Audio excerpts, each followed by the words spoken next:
आणखीन असा एक मेनू आहे, एक पदार्थ असा आहे की जे बघून तुम्हाला नक्कीच आश्चर्याचा धक्का बसणार आहे. तर नमस्कार मित्रांनो, आज आहे वनभोजन आणि वनभोजनामध्ये काय काय आहे हे तुम्हाला दाखवणारच आहे मी. तुम्हाला ही बाजरीची भाकर तर दिसतेच चुलीवरची, आणि ह्याच्यामध्ये आणखीन असा एक मेनू आहे, एक पदार्थ असा आहे की जे बघून तुम्हाला नक्कीच आश्चर्याचा धक्का बसणार आहे. तुम्ही म्हणता ना बाबा हे काय आहे, नेमकं हे कोणत्या प्राण्याचं मटण हे आज खायला लागला आहे. आणि अशा म्हणजे आजची भाजी अशी भयानक आहे की तुम्ही म्हणता ना अर हे पागल झालं आहे. तुम्हाला आता भाजीच दाखवत नेमकं काय आहे ते. चला पळसाखाली चला. आज पहिल्यांदा मंगळवार असून सुद्धा आपण आज नेमकं काय खायला आलो ते तुम्हाला दाखवणार आहे. तर हे बघू शकता. लोकेशन दाखवा अगोदर, लोकेशन.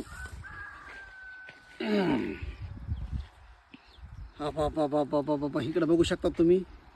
ही आहे भेंडी, हे आहे ठेसा, हे आहे लोणचं, कांदा, मीठ, लिंबू आणि माझी फेवरेट मेथीची भाजी. आस्वाद घेणार आहेत आपण. तोंडामध्ये पाणी येतं राव. खरंच मांसाहारपेक्षा जर मजा काय असेल शाकाहारमध्ये, खरंच मजा आहे.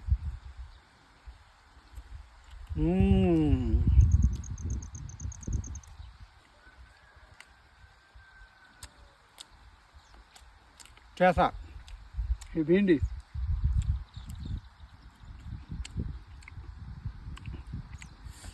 इतकं भार लागते ना त्याच्या आयला त्या मटणाच्या. मटण पेलं राव. अरे काय आहे, अरे काय मजा येते राव खायला. उगाच तू मटणाच्या नाद लागते राव. ठीक आहे, जेव्हा तुम्ही पप्पा आले ते मटण घेऊन आम्ही करतो आणि खातो. काय झालं? मटण आणले पप्पानी घरी, म्हणलं आम्ही करतो आणि खातो, तुम्ही जेवा तोपर्यंत. का आणलंय?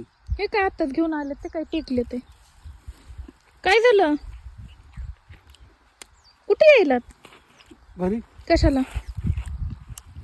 झालंय ना मटणाच्या आईला हे चांगले ना जणू शाकाहार उत्तम आहार काहीतरी.